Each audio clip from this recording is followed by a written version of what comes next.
Ladies and gentlemen, welcome to episode number 19 of Break It Down. This week, we are breaking down a massive weekend in wrestling. We have WWE, Wrestlepalooza, and AEW All Out going not head to head. They were going to go head to head, but not anymore. We have All Out going first, Wrestlepalooza going on afterwards. But a long day of wrestling. In today's episode, we are just going to be breaking down the match cards for both shows, giving our predictions, what we think is going to happen. My name, of course, is Dante. I'm joined by Kyle. Kyle, how excited are you for this weekend? We have a lot to talk about. I can't believe it. It's finally here. It feels like we've been talking about it forever. I'm ecstatic. It's going to be a great weekend for wrestling, and I am pumped to watch it. I feel like we've been talking about Wrestlepalooza and the ESPN debut for a while now, and talking about how, the potential matches, the eventual Brock Lesnar, John Cena match that has been in the works since SummerSlam, which has been almost 2 months ago, a month and a half ago.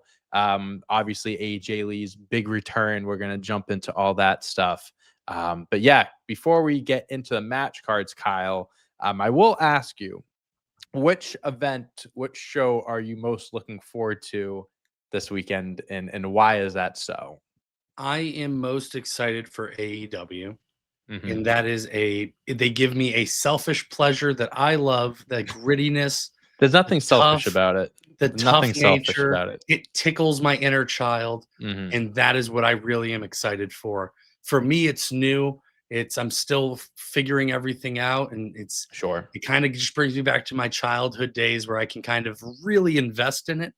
Whereas WWE is giving me something I feel that I've seen before in Brock Mhm. Lesnar, John Cena. I feel I know what to expect.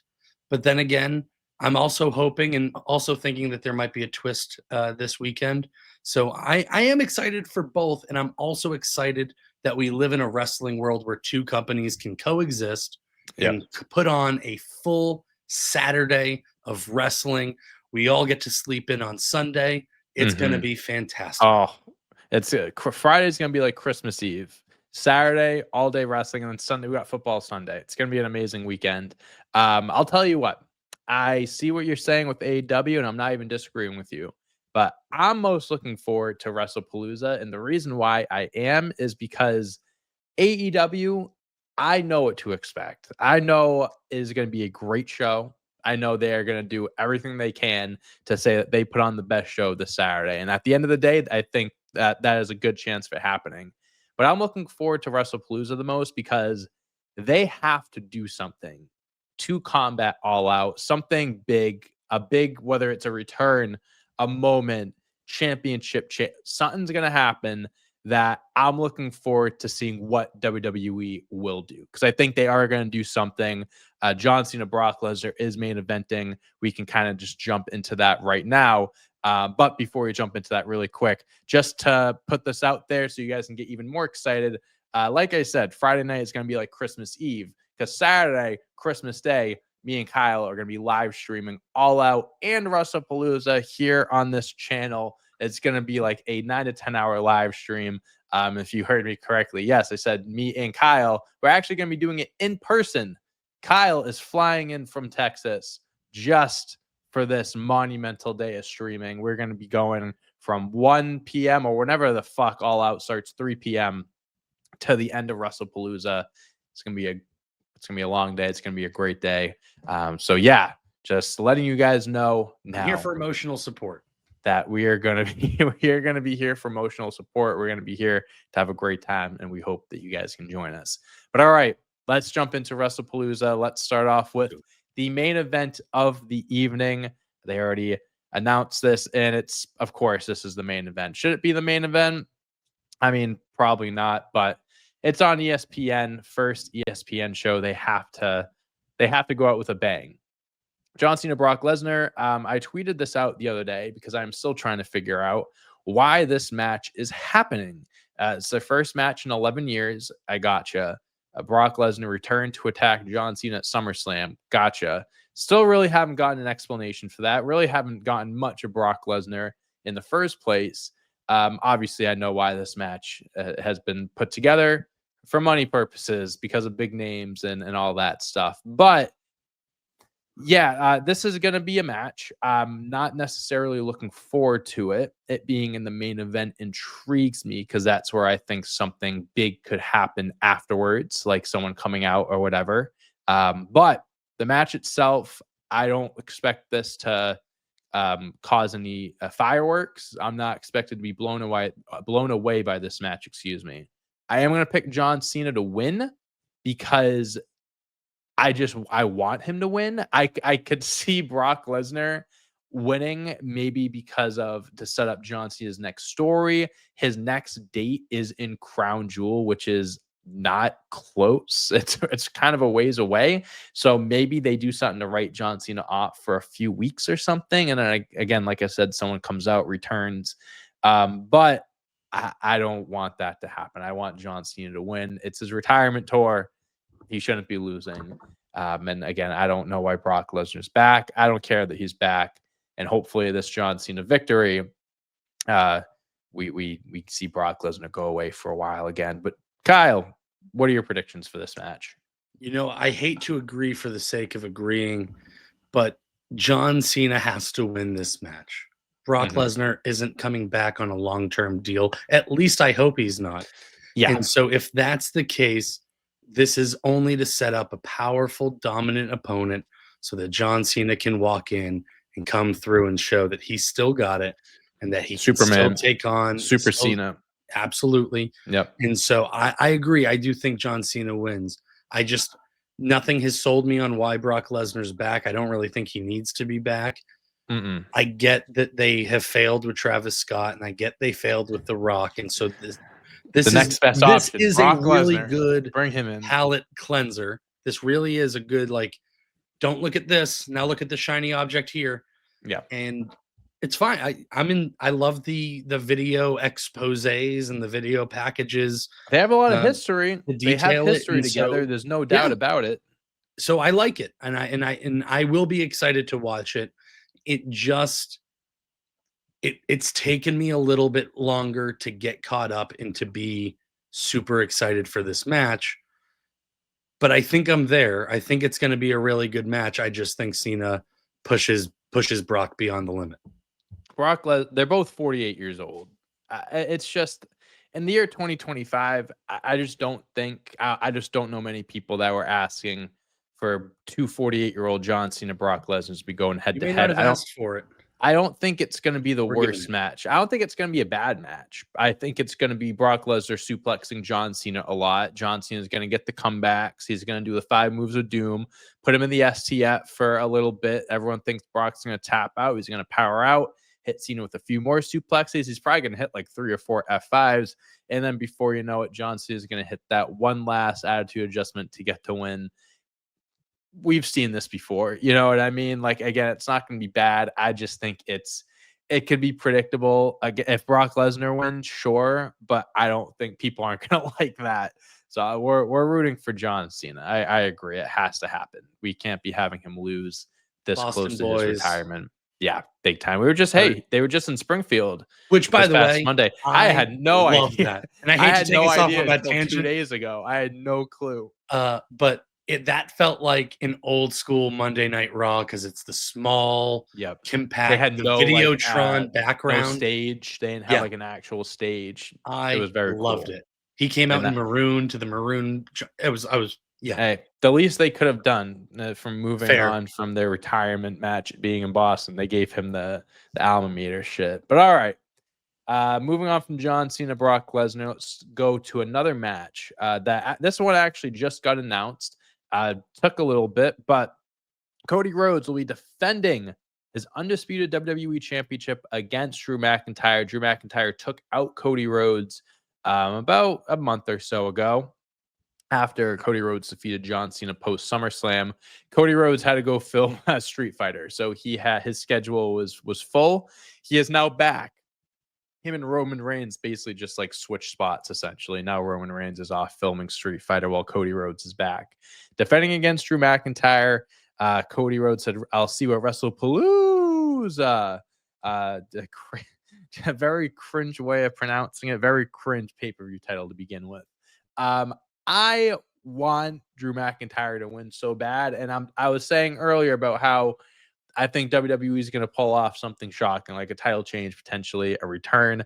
This obviously could be the title change. This is, besides the women's match where we are guaranteed a new champion, this is the only time where we could see a title change. I want Drew to win, and I think he will win the WWE Championship. I don't think it's happening here for a few reasons. One, it's Cody Rhodes' first title defense since SummerSlam. He just came back.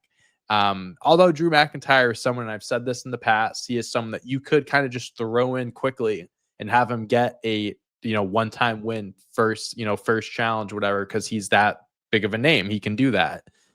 But I do think Cody Rhodes needs to have at least a few months under his belt as champ, just to really legitimize this reign, beating John Cena, treat it like a true passing of the torch at SummerSlam. Because if you have him beat Cena and then have him lose a month later, what was the purpose of it really?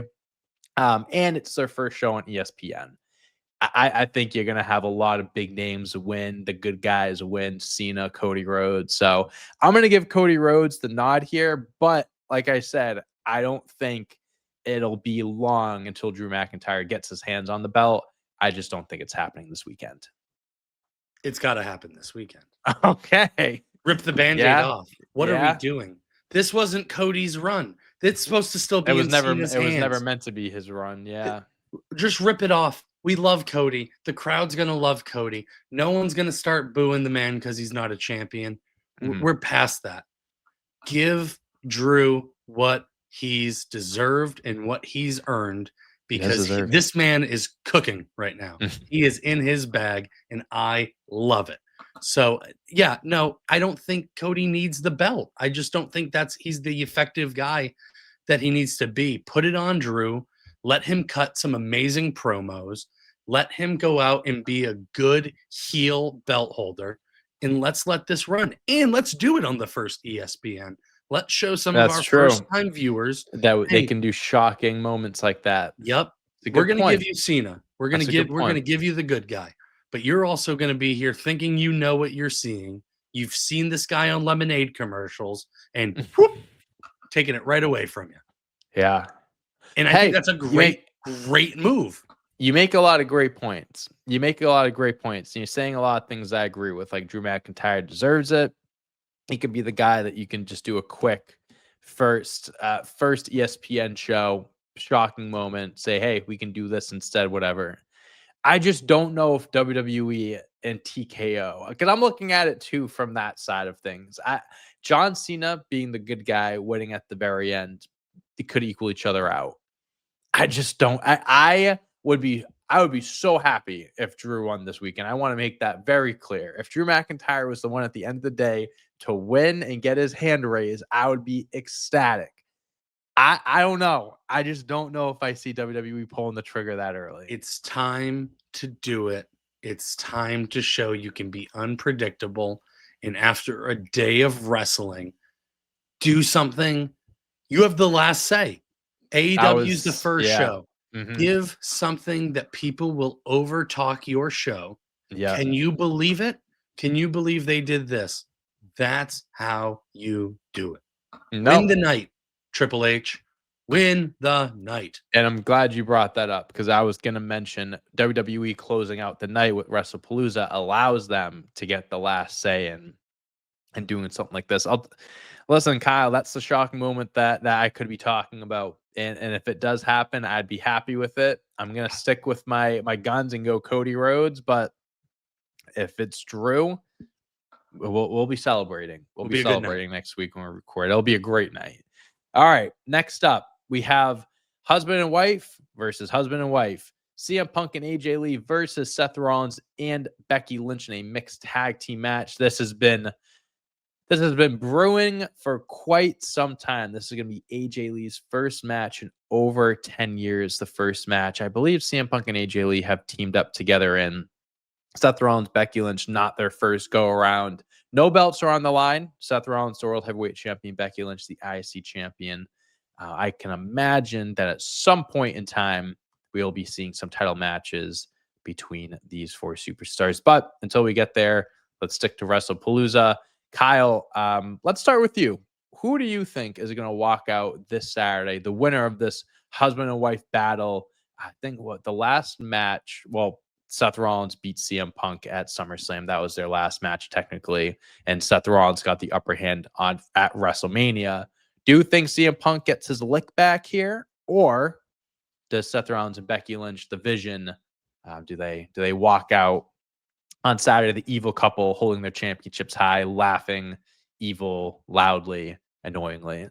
Some reason I just feel that the Vision comes through and they beat CM Punk and AJ Lee. And I think that because AJ's back for a long-term deal. So this is a rivalry that we can let grow and we can let fester till eventually there's belts and there's everything going on. I just have the feeling that the Seth and Becky deal right now it's piping hot. It's red hot. And I know that because the belts aren't on the line, there's no risk in them losing. I just think that there is some clever way in their sick and twisted heads, like they faked their disagreement and they got out, which allowed Becky to get to AJ. There's going to be something that they do to get the edge. But this is where I think something happens, is in this match. Okay. I don't know why, but I think somewhere there is some sort of post-match breakdown where we get Liv Morgan back. Liv Morgan. I think this is where we haven't heard anything from Liv Morgan, although she was on the WrestleMania 43 package. Yes, she was. There's a report she was back in the ring, working out. Yep. I think somewhere in all of this post-match, I think that this is too big of a match for there to be something. There is some sort of Liv Morgan in Wrestlepalooza. And I think that the big return is in the women's side, not the men's side, because we had Brock Lesnar at SummerSlam. Yeah. So I think that the big return is somewhere post the husband-wife matchup, where maybe Liv Morgan, Dom, there's some sort of relationship angle. Sure, I see. So that's where my head is. It's just because we haven't heard of anything, but she was out at the WrestleMania thing. So this is where I think Liv Morgan returns, is somewhere in this post-match. I feel like Liv Morgan at Wrestlepalooza, I could see that happening maybe more involving the something with the world championship match. Maybe like Stephanie and Io, maybe afterwards, when whoever gets crowned champion, Liv comes back and says, "Hey, I'm back. I'm coming for that belt." Maybe something like that. I haven't really thought about a return coming from the women's side, but Liv Morgan, I mean, I don't know what. I think her timeline was 3 to 6 months, her injury. I don't know where we're at. I imagine we're 3 months. It feels like we're, because that was right before SummerSlam. It had. So we got to be somewhere. We got to be getting close somewhere. Whether she's cleared or not at this point. But hey, maybe. I never really considered that happening. But you have Seth and Becky winning. I have Seth and Becky. You have Seth and Becky winning. I also have Seth and Becky winning because I have Cena and Rhodes winning, and I have 2 good guys winning. I do think somewhere along the way we do need to, have some bad guys win here. And I agree with you. Seth and Becky they're so hot right now. I think you got to keep the momentum going. AJ Lee just came back. It's her first match back. Can you expect her to win? They could give us the feel good first match back win. And I mean, that's great. But I think you just really got to keep pushing this Seth Rollins evil world champion, just asshole. You just got to keep digging at it. People are getting sick of him, and that's good. You got to keep I don't know. You just got to keep it going. Becky Lynch is in the mix now. She's a fucking great shit talker. Let them get the big win here. Let them keep talking shit. And then AJ Lee and Becky Lynch will have their one-on-one match eventually. We all know Seth Rollins, CM Punk will have their match again. We'll get to there when we get there. I do think Seth and Becky should win this weekend, though. I can see both things happening, of course, but I would like to see the bad guys keep it going. But all right. we have next up, we have 2 more matches. There's only 5 matches on this card, which I'm honestly surprised there aren't more. Maybe on SmackDown more get announced, but we only have 5 matches to go over. The next one being the reunion. The first match of the Usos are teaming up in, God, I mean, a few years, probably Since 41. 2023. Oh, even before that. I mean, I think the last, so Jimmy turned on Jay at SummerSlam 2023. So yeah, well, oh yeah, 2023. So it's been at least 2 years since the Usos have teamed up, going up against the Vision, Bronson Reed and Braun Breaker. Another feel good moment where the Usos finally teaming back up again, reuniting. They could get the big win over the Vision, who they've been feuding with. Jay's been feuding with. Jimmy now being a member of Raw. I'm going with the Vision, Kyle, because the Usos' first match back, we could add that to the list of, good feel-good moments. First event on ESPN. The kids love Jey Uso. We'll be eating all day and night. Great stuff. We're going to get the entrance. So I think we're already going to get that big entrance. We're going to get the big, everything there. We're going to get the theatrics, whatever. I don't think the Vision should lose this match because I don't think Braun Breaker, and I feel like I've said this before, neither Braun Breaker or Bronson Reed should eat the pin. I feel like Bronson Reed is always eating pins. He's always the one that is taking a pin to Jey Uso or whoever. They've had some stuff going on the past few weeks. Jey and Jimmy, Jey Uso teasing a heel return, super kicking LA Knight. And then this past week, LA Knight hit the BFT on Jey Uso. Yeah. So I think there might be some, there might be some stuff going on between them. They might not be 100% on the same page. Might be some ring rust there. And I have Seth Rollins winning. I think the Vision should stand tall at the end of Wrestlepalooza, have everyone get a win. And I think if the Usos lose, we're just continuing that what's going on with Jey Uso's story, like what's next for him. So I think the Vision here is smart, and also too because they've lost the last few like big tag team matches they've had on pay-per-view. Yeah, I think the Vision dominates the Usos. Dominates. I think absolutely dominates. Okay. I think LA Knight comes out to save Jimmy Uso. Okay. I think Jimmy stops Jay from retaliation on LA Knight, which then starts and sparks the heel Jey Uso. I mean, we might get the Uso split before it even starts. And then starts Jimmy versus Jay.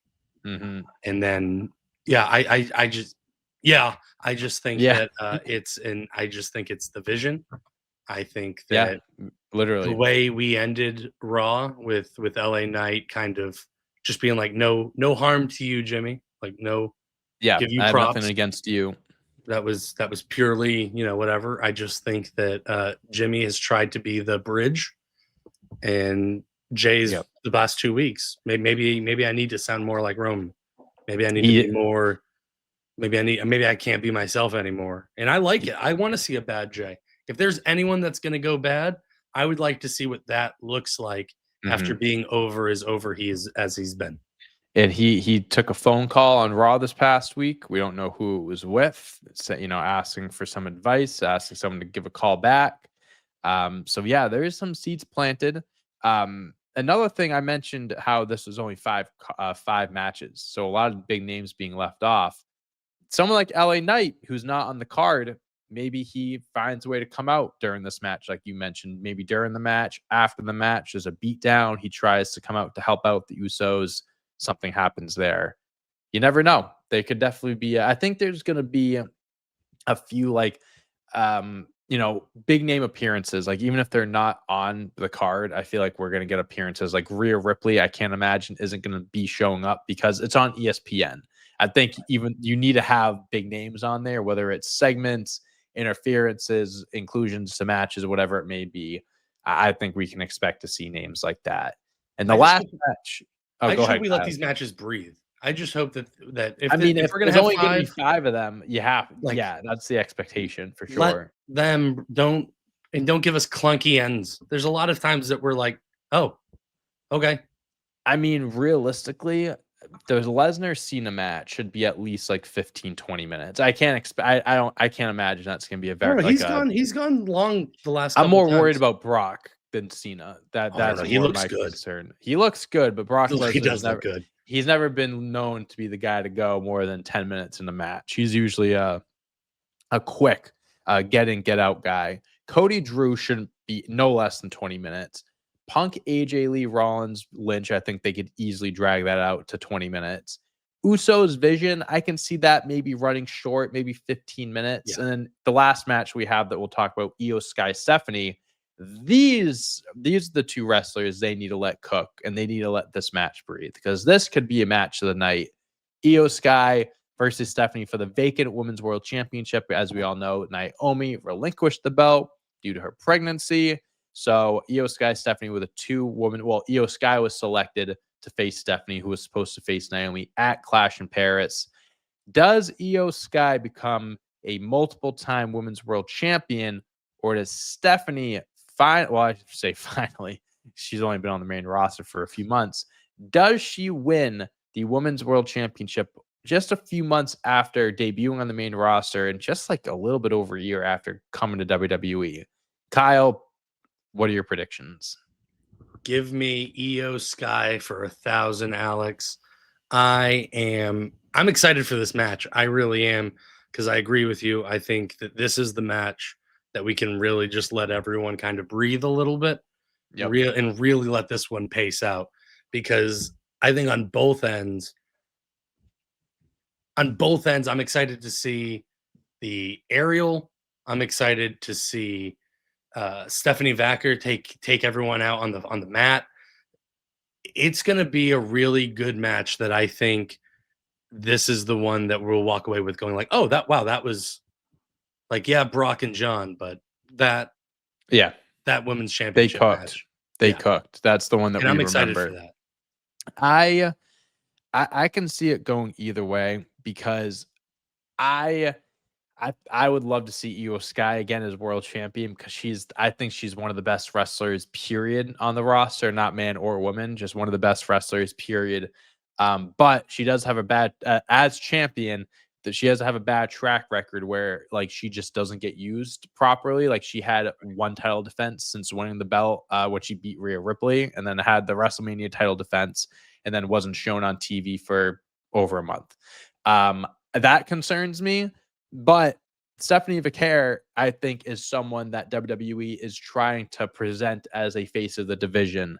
Especially, she's from Mexico. I think, making her a top star for that market and everything like that, and showcasing her on this, on ESPN, on this network. I think that's a great way to make a new star. And she's already super popular with fans. So I think you have, I don't think there's a bad choice here. I think either one, good things could happen. I am going to pick Stephanie, because I do think WWE is going to go more of the sides of making the new star. Io Sky is solidified as the best women's wrestler on the roster, and again, one of the best wrestlers, period. Stephanie, though, I think giving her this big win, a world championship win on ESPN in front of this big audience, that's how you create a new star. And I think WWE is going to pull the trigger on her winning the championship this Saturday. That's interesting, because I just thought of something. Where's Michael Cole been? Booker T's been on the call lately. Yeah. Booker T had the call of all calls. Oh my God. For her He almost had a finish. stroke on NXT when Is her and that Rhea Ripley did it. maybe that's our Easter egg? Maybe you're right. Maybe I've been overlooking it. If Booker T is commentating on Saturday, Stephanie's winning. That is a guarantee. That is an absolute guarantee. I'd put my money on it. If you could bet on WWE, like on DraftKings and stuff, I'd $100 minimum on Stephanie to win. But all right, Kyle, that's all we have for Wrestlepalooza. Is there anything else you want to add before we move on to some AEW? I don't have it in mind, and this is just coming in my head here, and I'd like to ask you as the professional. If you were to add a sixth match to Wrestlepalooza, what would be your sixth match?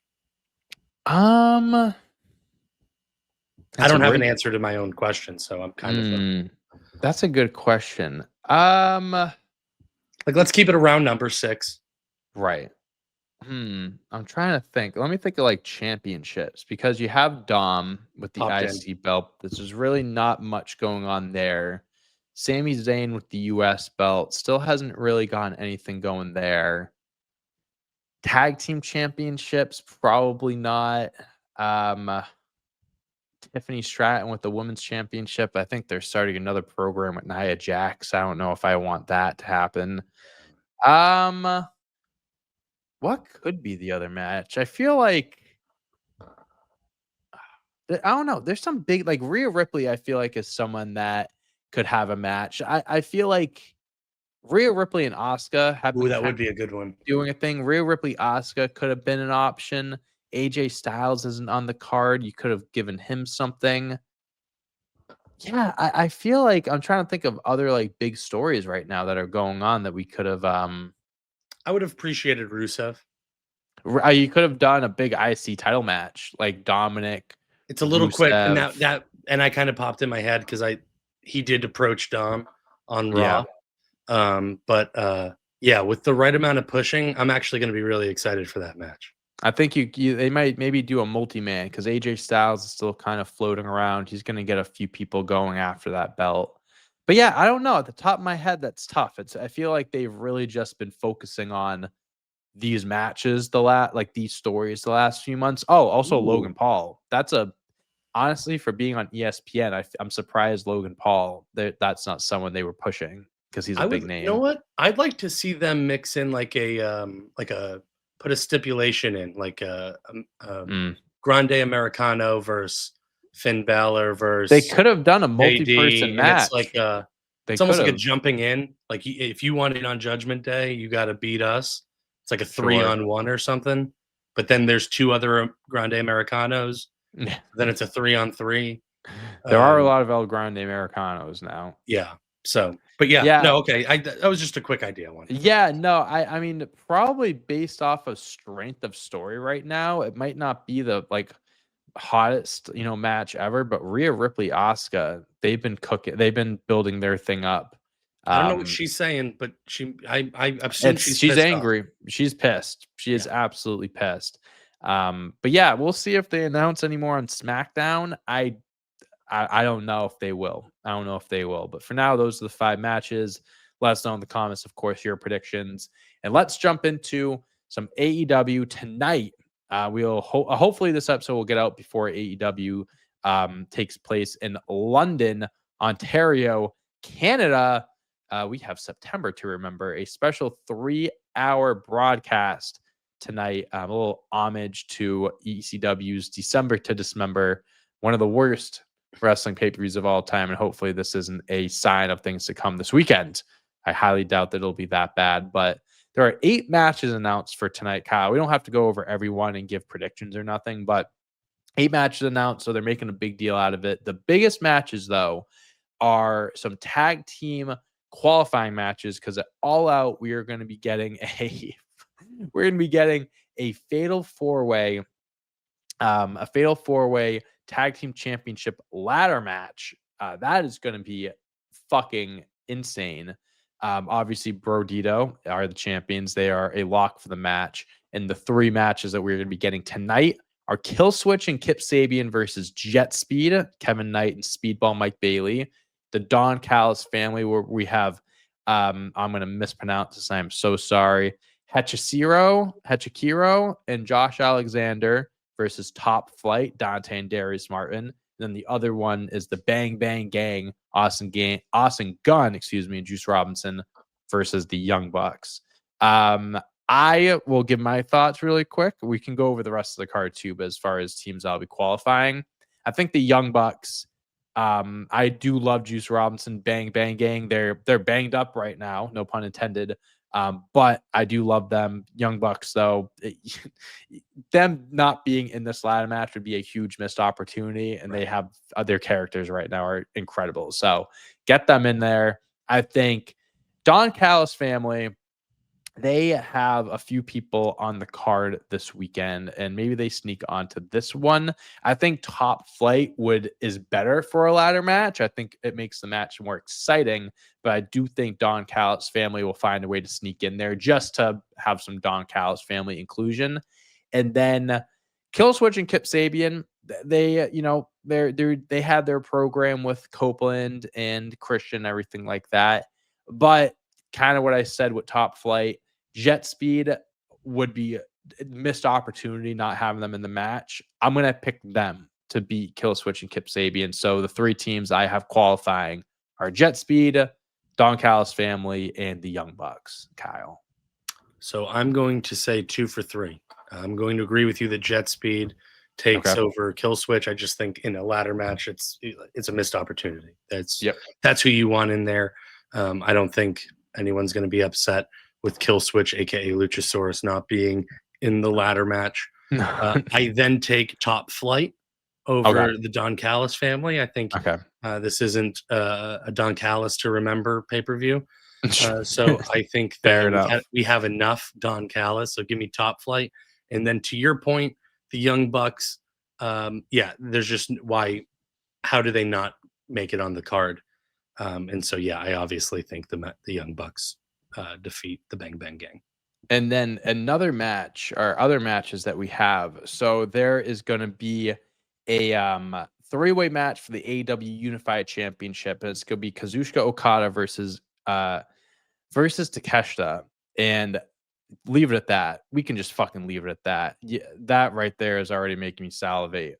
But then tonight we have Mascara Dorada versus the Beast Mortos, and the winner of that advances to the three-way match. So it's going to be a triple threat match. The Beast Mortos, Mascara Dorada, don't really know too much about him. The Beast Mortos, he is hot on the scene right now.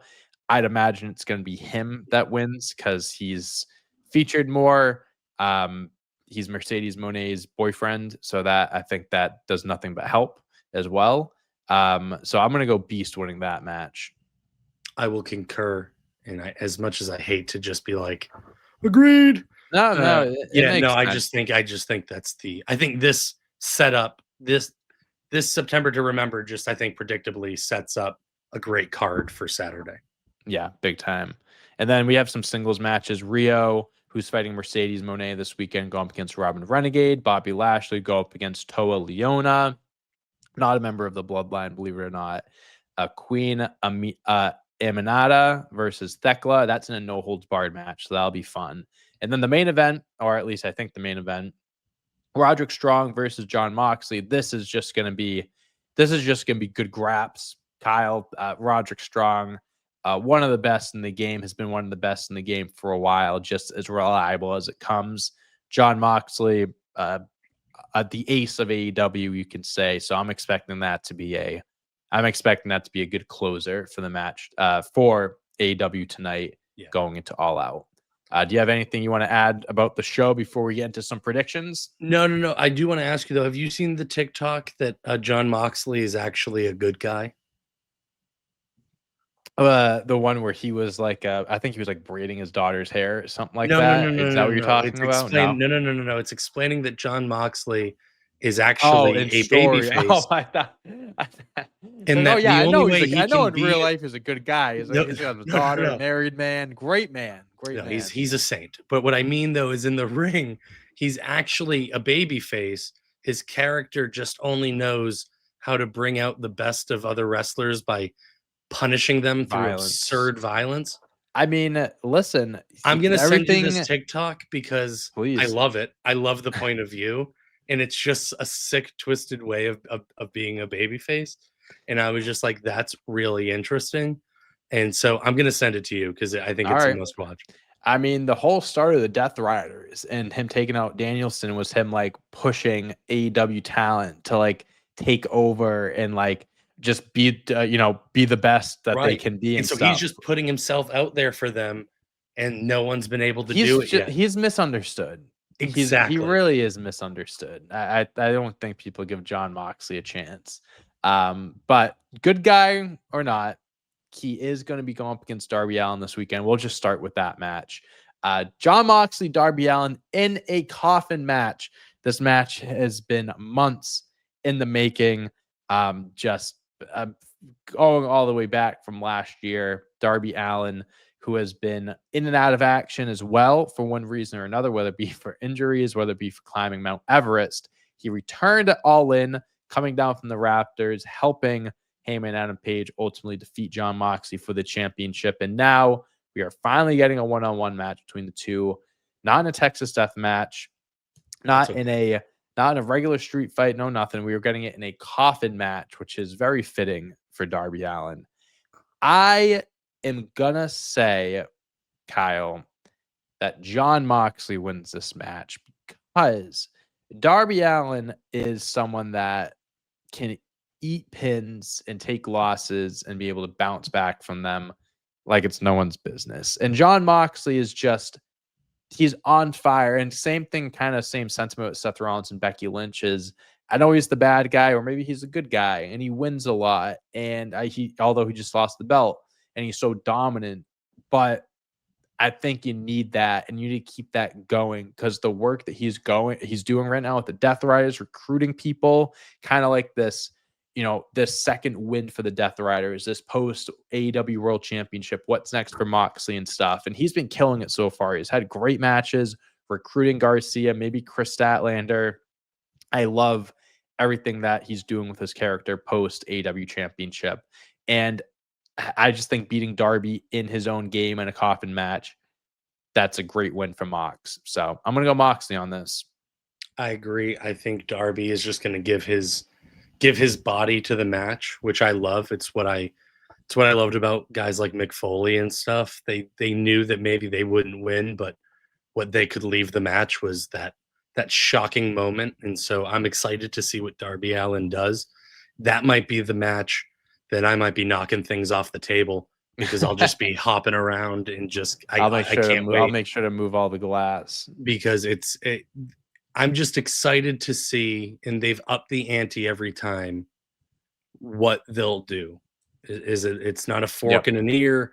It's not a plastic bag. First of all, where is the bag? And then you have all these other things like that it just keeps me roped in. And so I'm excited to see what Moxley does, but I think he eventually puts Darby in the coffin. All right. We're on the same page there to start it off. Yeah, it's going to be an incredible match. I don't know what the main event's going to be. I don't know if it's going to be this match or the Hangman World Championship match, but we will find out. But we'll jump into the World Championship match. We can say one of the co-main events. Hangman Adam Page versus the TNT champion Kyle Fletcher for the World Championship. Don Callis family is banned from ringside. This is something that Hangman Adam Page requested from Fletcher. He wants him to prove it, that he can beat him on his own. Kyle Fletcher says he doesn't need anyone by his side. Kyle Fletcher, the ripe age of 26, born on Christmas Eve, 1998. TNT champion, like I mentioned, just has the brightest future ahead of him. One of the best young stars in wrestling today. Member of the Don Callis family, of course. Just an incredible character, an even better wrestler. He is someone that is finding himself, that has, I would say, found himself over the last few years. His coming up from the United Empire, the skinny kid from, where is he from? I think he's from Australia. Skinny kid from Australia into being the proto star that he is now. It's been incredible to see. And I'm thrilled and hyped that he's getting this World Championship match. I think this is an amazing opportunity for him. And I hope he has an incredible showing to prove to everyone that he belongs in the World Championship picture in the main event and that he can hang with the big dogs. But with that being said, Hangman Adam Page, I don't think there is a chance that he loses to Kyle Fletcher. I think you have to keep the reign going. Obviously, we're still, pretty damn early into this run. Kyle Fletcher is going to win championships. He's going to win world championships one day, not singular, plural. It's going to happen. Not yet.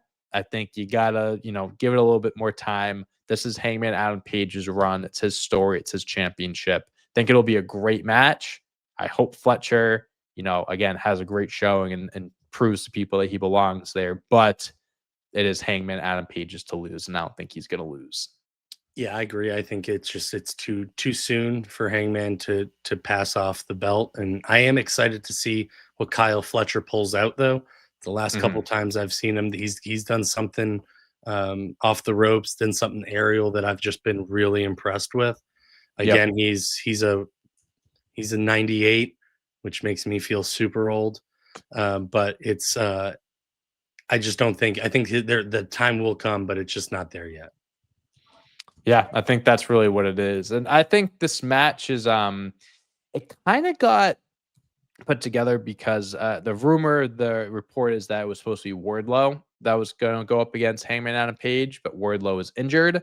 Again, dude cannot stay healthy, which is super unfortunate because just joined the Don Callis family, obviously was going to get a pretty decent sized push, but Kyle Fletcher stepping in. I'm expecting a good match here, and I'm hoping it turns out great. The next match we have is the one we were kind of briefly talking about before, was Okada versus Takeshita versus either Mascara Dorada or the Beast Mortos. Now, Kyle, I think Takeshita is going to be the biggest star in wrestling in the next for the next year. Oh, what you thought? I thought you were gonna go to. Okay, go ahead. Sorry. I think Takeshita is gonna rule wrestling for the next for a while, a long time. But I think 2026. Well, when I don't know when his match for the New Japan Championship is. I think it's coming up in the next few months, but 2026 is going to be Takeshita's year. I think he is going to go fucking berserk. I think he is going to win championships in New Japan, AEW. I think he is the next big thing. He is the next big star in any company. I am so high on him. He is the best. But I think Okada is still, I know I said this like with Adam Page, is early into his title run. You just introduced the Unified Championship. I think you need to allow Okada to get a solid amount of defenses under his belt, really add prestige to this championship. And I think this match would do just that. A triple threat match would be a very impressive win for Okada. I think he's going to end up winning it. At the end of the day, he is one of the best wrestlers of all time that is holding what they're trying to have be one of the more prestigious championships in AEW. So in order to get it to that level, I think Okada needs to continue to win, get these big wins. So as much as I want Takeshita to win, I really want him to. I'm going to pick Okada. This is the match. And this is the match and the ladder match, which of course they can go either way. But this is the match that I kind of want to see AEW pull that holy shit moment. Okay. Because this is where I think that it's the only one that really kind of, I think, can get that huge talking point. That can really get that. Did you see towards the end of the match, which kind of carries over into the beginning of WWE? You got to have them. I think they have to have a bridge moment that dominates the conversation into those early 5 shows. So if you're going to have something, you can push that, and then you have something. You have a mouthpiece to go off of. Yep. And just to your point, I think we're already halfway through 2025. If we're going to talk about 2026, yep. Let's start rolling the ball. So Takeshita is set to challenge for the IWGP Championship on October 13th. So that match is set right now. It could be against Zack Sabre, or it could be against he's defending the championship at an event called Destruction. I don't know if that's happened yet or not, but if Zack Sabre defends the championship there, which I would imagine he does, that'll happen. Because in my head right now, I'm seeing there's a lot of teases of Takeshita leaving the Don Callis family. This is very similar to what they were doing with Will Ospreay years ago. He was in the Don Callis family. Fans were cheering for him. He just didn't really like it. Yeah, at one point he was in there. It made sense. And then it got to a point where it didn't. We're getting there with Takeshita. I think him and Okada are going to have a big blow-off match. In my head, where I have my invisible tinfoil hat on right now, I imagine a IWGP champion in Takeshita going up against Okada, the unified champion, and having a title for title match. I think that's a huge match. If AEW is running a Grand Slam next year in the Tokyo Dome, I think that is a fucking money match to have. Not a unification match, but just a, dual championship type of thing. That could be something that we go towards, that we build towards. At the same time, I might just be getting ahead of myself. This is the same thing I said with Drew McIntyre and Cody Rhodes. If Takeshita wins, Kyle, I'll be the happiest guy. I'll be the happiest guy in the room. I'll be the happiest guy in watching the damn show. I just think Okada is going to walk away with the championship here. That's just what I feel deep down, Kyle. That's all. Makes sense. And then we have the next title match we have is the AEW Women's Championship. We have Timeless Toni Storm defending her title against Jamie Hayter, Chris Statlander, and Thekla. Toni Storm wanted to get crazy. Well, we're getting crazy. This could be the time where she loses the championship. We always talk about who's going to be the one to do it. What's the scenario? This could be it. A shocking win. Toni Storm doesn't have to be pinned or submitted to lose the championship, so you can protect her in a loss. Kyle, do you think this this event is the one where Toni Storm finally loses the AEW Women's Championship? I think we're still rolling. I think everything is still timeless. I don't think that we're taking the belt off yet. I think in order to hold up Mercedes Mone is such a tough opponent, her defeating Mercedes needs to mean something. Mm-hmm. And I think we're only 100 and something days out of All Out already. Maybe, yeah. I mean, it's been a good clip. I think it's been not even. I feel Allin was in July. I feel like we're not even like 60 days. Oh, 60, wow. 70 days. Yeah. Okay, so then even more still to fresh. The point. I still think we're fresh, and I think that we've put on some really good matches as the title holder. So I don't want to see it change yet. I want it to mean if you take one of the belts away from Mercedes Mone, then that means something, and that you're a special talent, and it means you hold on to it for a little bit longer. And so I would like Timeless Toni Storm to come out victorious. Yeah. If it ain't broke, don't fix it. I don't think you don't need to change anything. She's just so great, and she's been so amazing with this championship. You could do the shocking win, and whoever wins the belt, you could push that person. But I don't think it would feel right. I think a championship reign like Toni Storm, it needs to be like she needs to get pinned. Like it needs to be a one-on-one. This person beat Toni Storm. Right. That's like not a passing of the torch, but you know what I mean. Like that type of like big moment where, like, if Jamie Hayter pins Chris Statlander, that's a shocking moment. She wins the championship, but it doesn't feel as important. And like you said, like Toni Storm beat Mercedes, and I think I said it for the last event when she defended her championship against Athena. Like, you need to make that. You need to have it mean something. I'm piggybacking exactly what you said. Don't have her have the biggest win of her career and then lose the belt shortly after. It makes the win feel like nothing. Right. So I do think that one of these three women is going to be the one to dethrone Toni Storm. I feel more confident in that now, of knowing who's going to be the one to dethrone her in time. But I do think Toni Storm is going to win here. I think one of those three women, though, will be in line to dethrone her at some point in like a one-on-one fashion. But I don't think we do anything here. Okay. We'll actually go to this one, a non-championship match. MJF versus Mark Briscoe in a tables and tax match.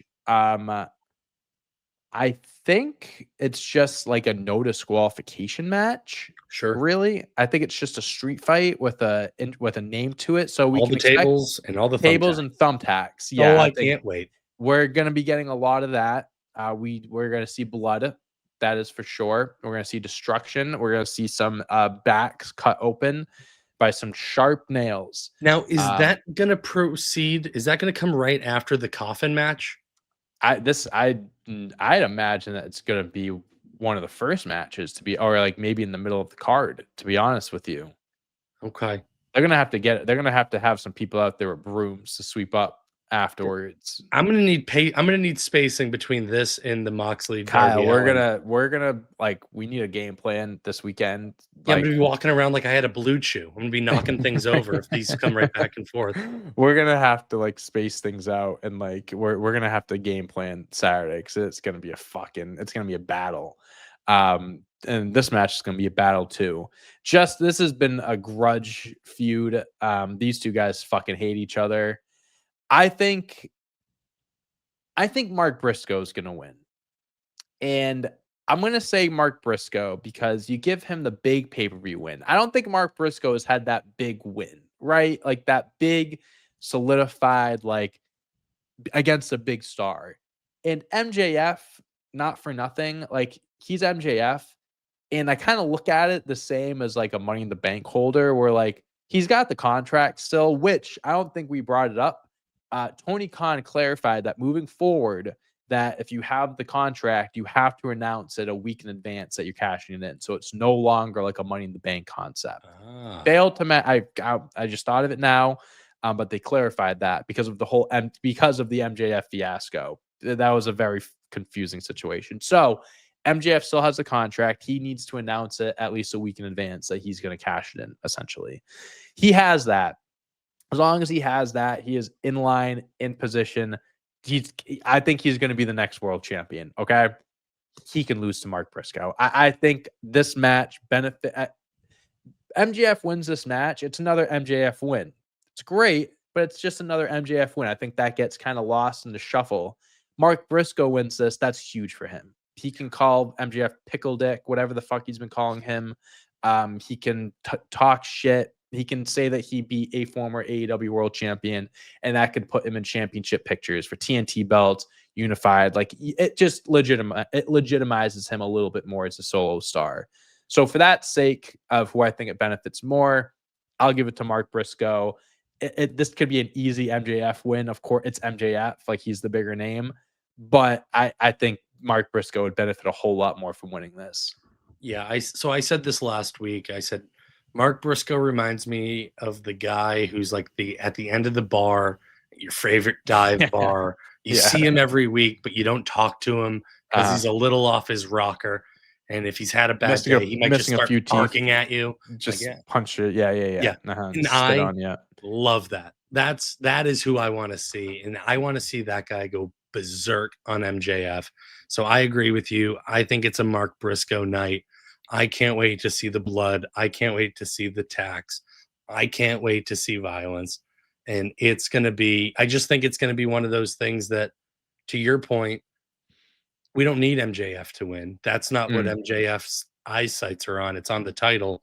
So let this be just a really good performance, a really good match. And then we move forward with the storyline. And so for that, give me Mark Briscoe.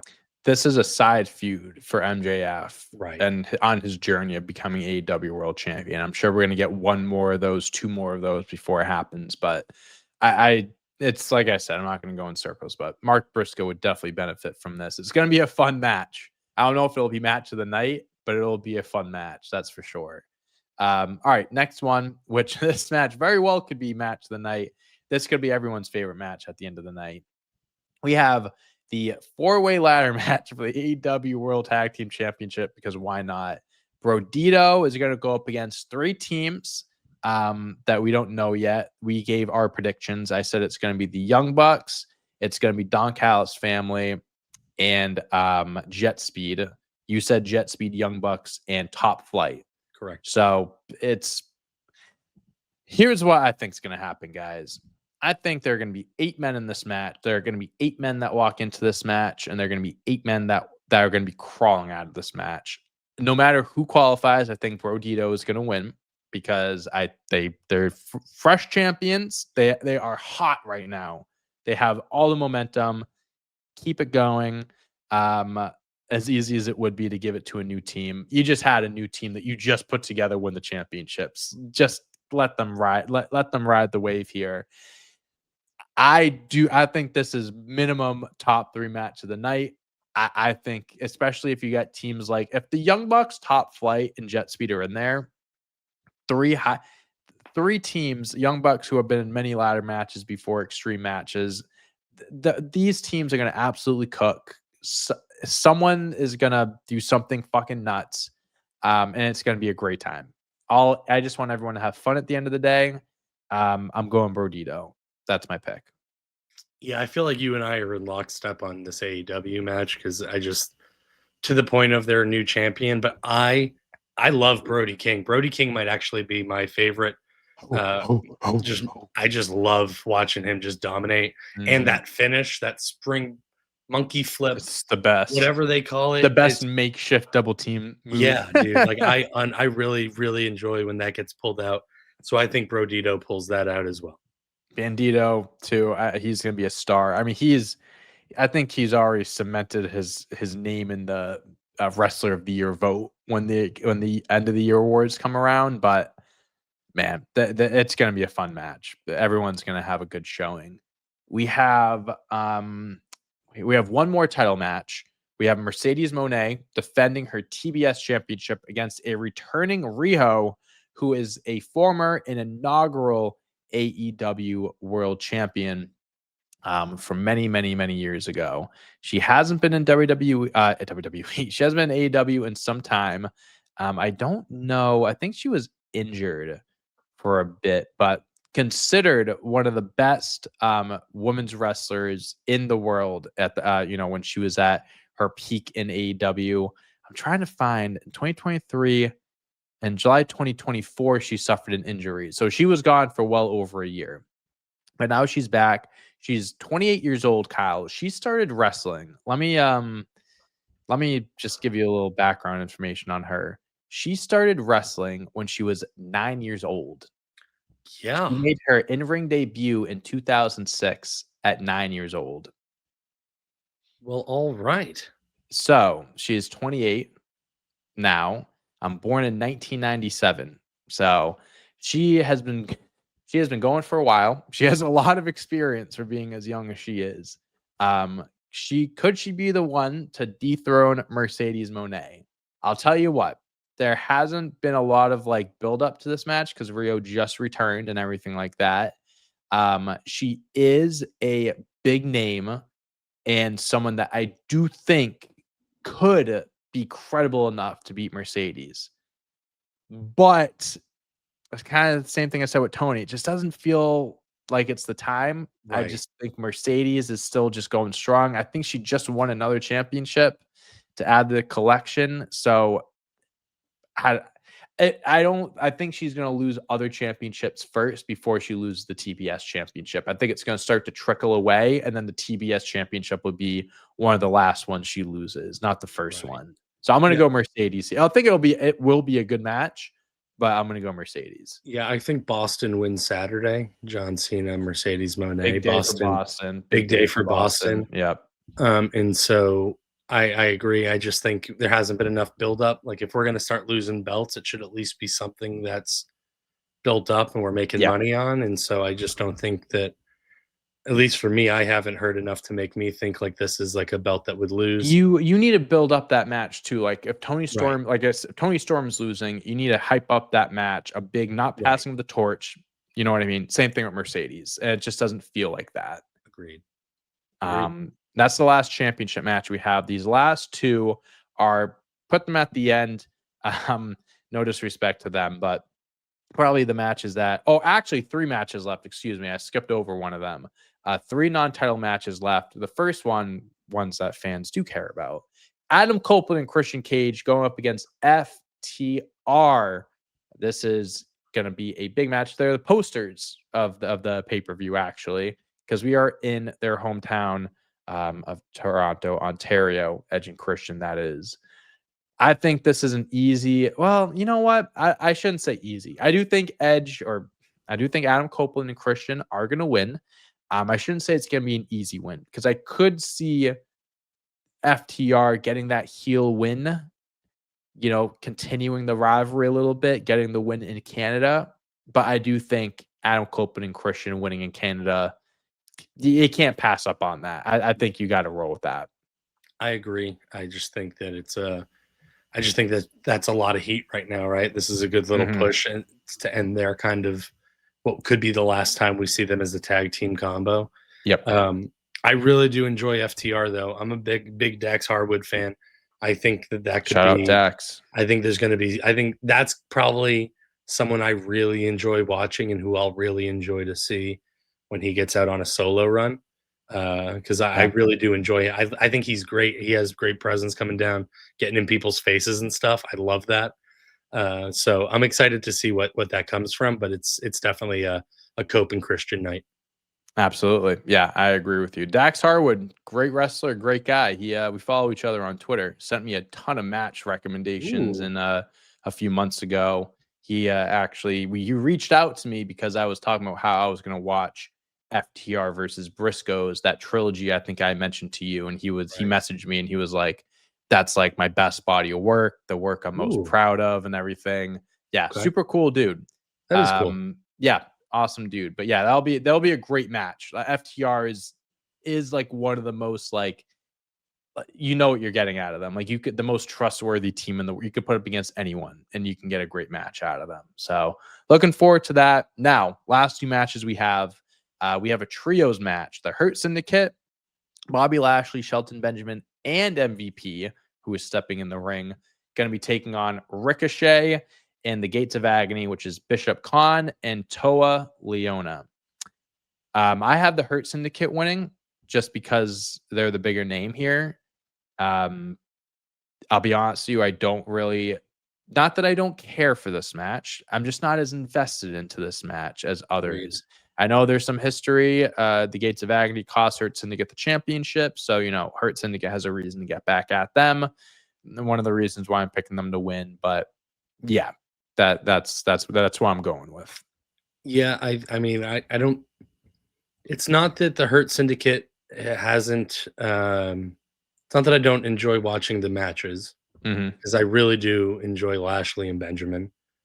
There's just something about this match that I just, with everything else that's happening on this card, this is the only match that I just kind of feel like, oh, okay, I'll go get a drink. They have a quota, like it's happening. They're trying to reach, and this is a match that they throw in there to reach that quota. Yeah, they're like, we need 10 matches on the main card. We have Bobby Lashley, we have MVP, Ricochet, like. Yeah, they have a story. It's not like they're just putting it together. No, I agree. So at least there's something there. Right. So there's something. Yeah, Hurt Syndicate. All right. And the last match, this last match very quickly got put together. And in my opinion, I'm confused. Motorcycle. It's so fucking loud. I'm right on the main street. Whenever when I'm filming and I hear that motorcycle coming or a motorcycle coming down, I just have to sit there and you damn kids, shut the fuck up. But Eddie Kingston versus Big Bill, in just a singles match. Eddie Kingston has been gone for, I don't have it in front of me. I wish I pulled it up, but he's been gone for a while. Okay. I think he had knee surgery, something, lower body, something going on there. Like Eddie Kingston's a fan favorite, really hard-nosed wrestler, really just in your face, just I wouldn't say dirty, but just really tough guy style of wrestling. Just one of those guys that when he makes his return, it's gonna be a big thing, like it's gonna be a big pop, whatever.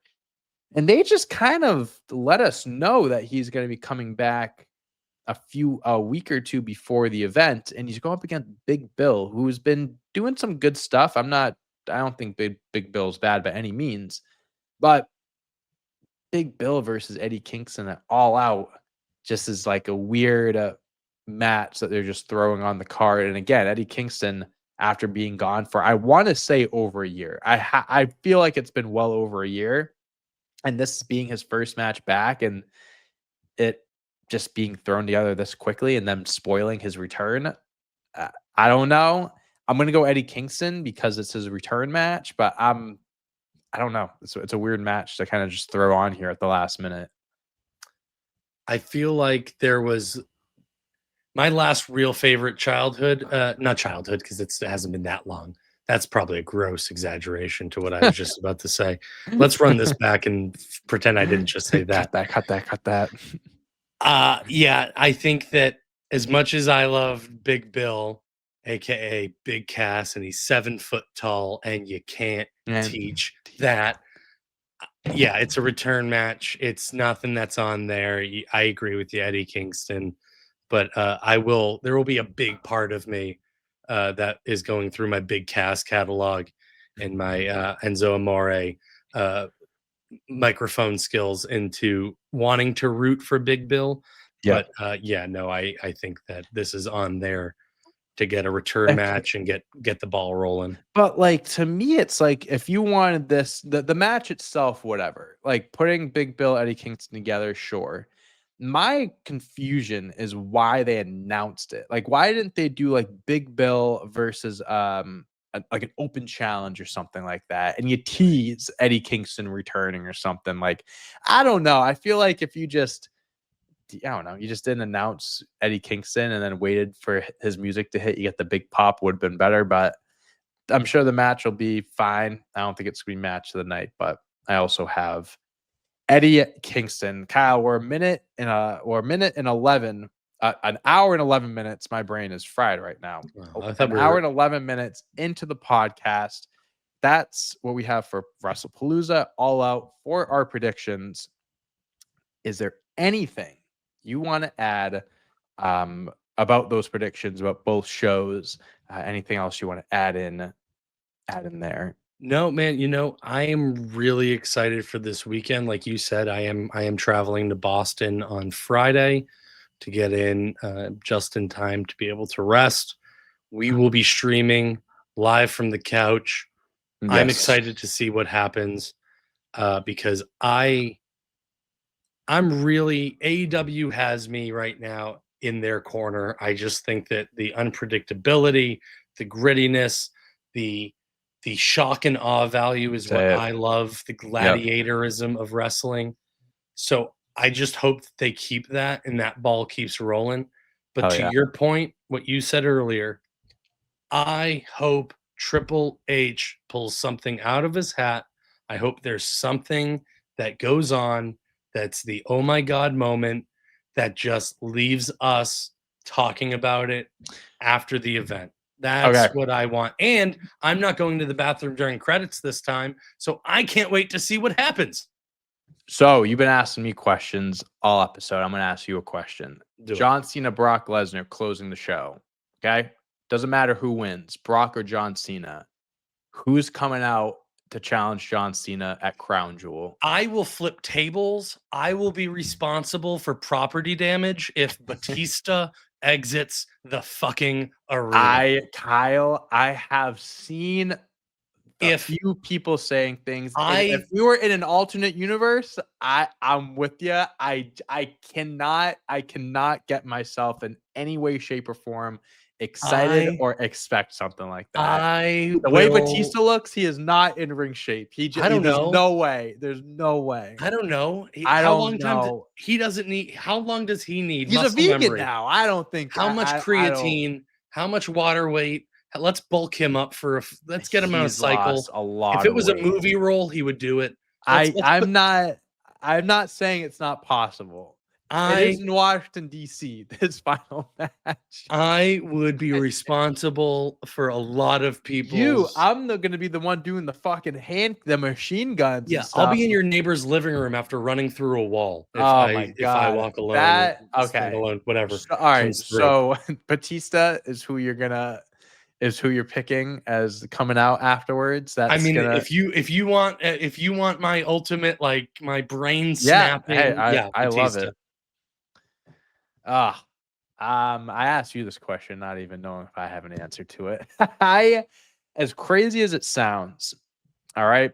And there's one last thing I wanted to talk about before we end this whole thing, and it's going to segue. I'm not saying it's going to be him, okay? But with everything that got announced with Saudi Arabia and the news of who could be at Saudi Arabia, potential matches and all that stuff, you want to talk about guys that can get into shape quickly or, could be behind the scenes getting into some in-ring shape. I'm going to get so much shit for this, but what are the odds of The Rock coming out? Oh, please. Kyle, listen to me. No. Kyle, listen to me. Oh, Crown Jewel, because Saudi Arabia, all right, we can do a little mini segue into this, all right? I'm not saying I want it. But Saudi Arabia is hosting WrestleMania 43. And a big rumor going around is one of the tying reasons that got it all together is that The Rock is going to be the big legend that returns for a match. If that match happens, it's most Cody Rhodes or Roman Reigns. That's what it's going to be. But to lead up to it, you can't just throw The Rock into the fire. We know everything with Cena and The Rock. I just want it to be on record. The Rock Not looks like say Batista it's going to happen. right now. Exactly. And that's to your point. If you think Batista can do it, so can The Rock. Well, that's fair. I think I don't know. The Rock versus John Cena at Crown Jewel. That's a fantasy matchup. That's where fantasy matchups happen. John Cena obviously joining The Rock, going against him, getting The Rock back into the fold. I'm not saying it's going to happen, though. The words "The Rock is returning this Saturday" never came out of my mouth. I just said, I'm just asking what the odds of it happening are. I don't think it's zero. Yeah, I don't think it's zero. I don't think you can put a zero. We need to move anything. on from it. And even me wanting Batista is kind of still my why. Like it would give me this, like, because I want to see something new and fresh. But like that shock and awe value, I don't know, man. It would be such a great way to do it. And okay, so I will give a legit answer. And this is things need to happen for this to happen.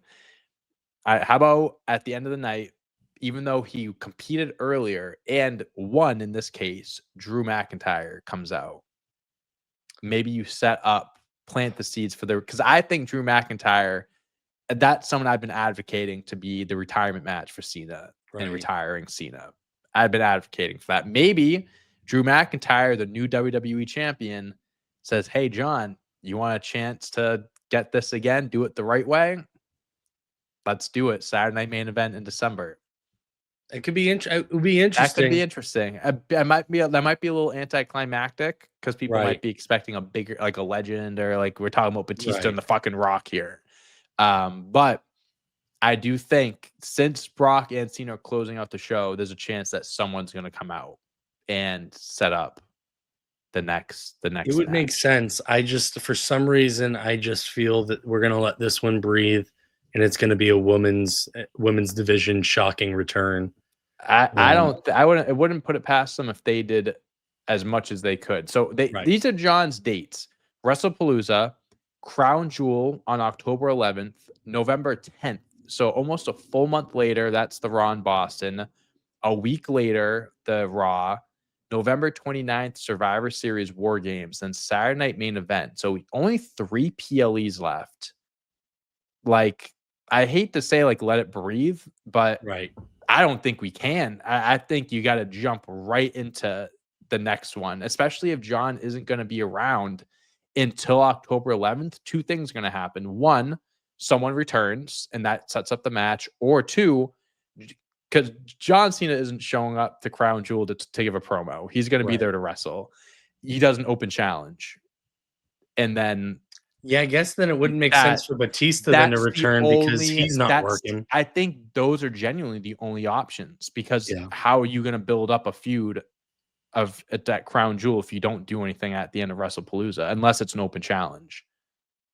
You have to make it known that he's going up against someone. You know what I mean? The scheduling part fucks with it, but interesting.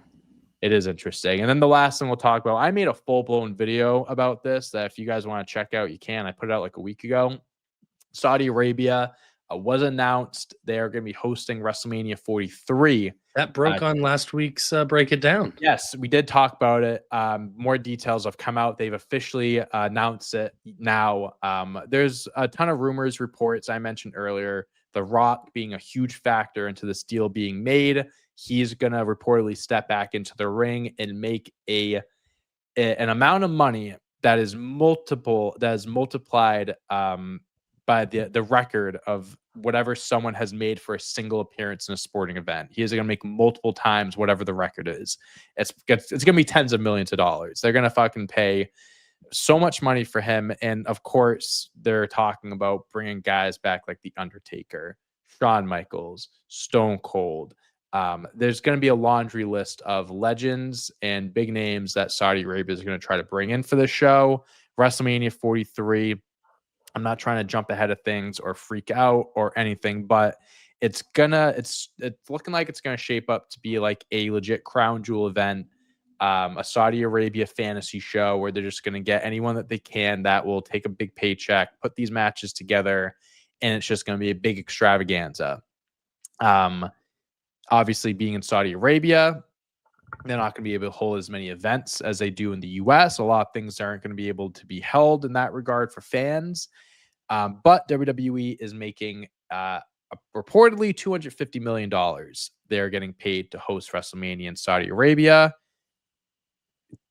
From a business perspective, you have to understand that part. But what are your thoughts now that we kind of know more about it, I guess, and it's official? Just like your 2 cents on everything, the direction that the company's going down. I mean, I gave my thoughts in my video, but like them going to Saudi Arabia, what does that mean for the next, for the future of WrestleMania, I guess? Right. Yeah, for me, it's weird as like I get business, I get getting the money. Like, yeah, that's what we're all here for. Yep. What I don't understand is releasing a statement that makes Vince McMahon look like a saint. Like, like, hey, just so you guys know, we're charging what we should have been charging.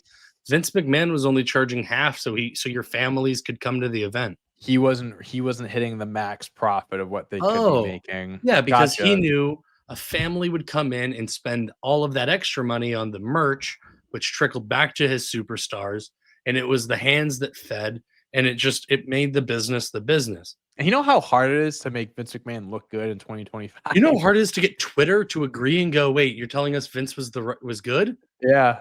No, he hard was that is. Behind all this.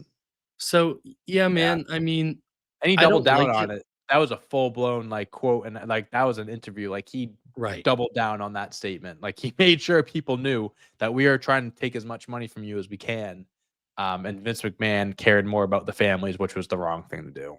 Right, which is so weird to say. Baffling to say. So, yeah, I mean, I don't enjoy it. I think you're right. You're taking what is the WrestleMania, what is your crown, your premier event, and you're making it a crown jewel, right? You're making it it's not what it is. And who wants these matches? Who wants to see Shawn Michaels back in the ring? Have we seen him walk down a ramp? Who's wanting to see The Undertaker? If The Undertaker gets back in a ring, Michelle McCool is his tag team partner. I don't want any part of that. And let's stop with the dyeing of the beards. So here's my thing. Why are we forcing these superstars? I loved why Kevin Owens tapped in Stone Cold. It was a reason. It was his dream match. It was our superstar wanting to work with the legend because he had bestowed the stunner to Kevin Owens. There was a reason, logically and wrestling wise, why we were into that bit. Did we think Stone Cold was going to like put on like a clinic? No. Let's go. Yeah. So why do I want this 2 years from now? Like that's not going to get me excited, and that's not going to. Saudi Arabia is going to pay each one of these guys tens of millions of dollars to do it. But now I have to watch it, Dante. That's a whole nother conversation of are guys willing to put their reputation and their legacies on the line, like an Undertaker who multiple times put his legacy on the line in Saudi Arabia and multiple times came up very short against fucking Goldberg, where he almost got paralyzed, and him and Kane going up against DX, which featured Shawn Michaels, who came out of retirement after almost 10 years, which was something that was already like, what the fuck?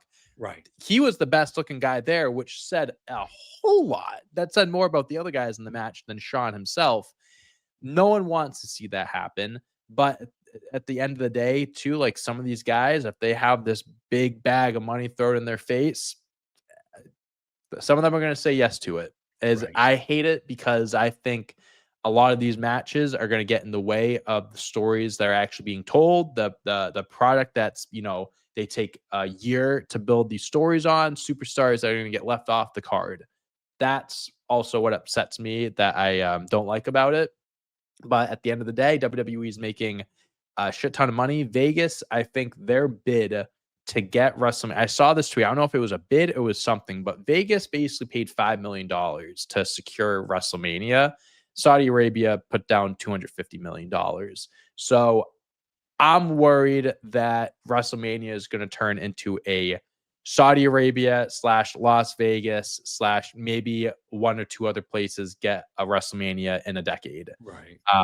I think Saudi Arabia is they're either going to create a separate WrestleMania just for Saudi Arabia because of how much money they're going to make, or WrestleMania is going to be held in Saudi Arabia for most of the decade. Why can't we just call it something else? That's what I thought we were doing with Crown Jewel, but it wasn't good enough. So WrestleMania it is. But all right, Kyle, we're almost at an hour and a half here. I just checked the news cycle. Nothing really out now. No breaking news, but we have a huge weekend of wrestling for you guys this Saturday. Wrestlepalooza and All Out. All Out starts at 3 p.m. Eastern Time. Wrestlepalooza starts at 7 p.m. We will be streaming live here on the channel at the start time, 3 p.m. Maybe we'll go on a little bit before that to get things going. So hopefully we can a pre-show. Pre-show. Why not? We're gonna be having a good time. We'll have food. We'll have drinks. We'll be buzzing. We'll be having a good time. So hopefully you guys will be there to join us. Yeah, Kyle, do you have anything you want to throw in to say to these people before we sign off? Stop by on Saturday. I am not Jelly Roll. I am Kyle Beatty. We will see you then. That's right. And I'm Dante. As always, thank you guys for watching and listening. We will see you next week. We'll see you Saturday, but episode number 20 next week. You don't want to miss it. Peace out.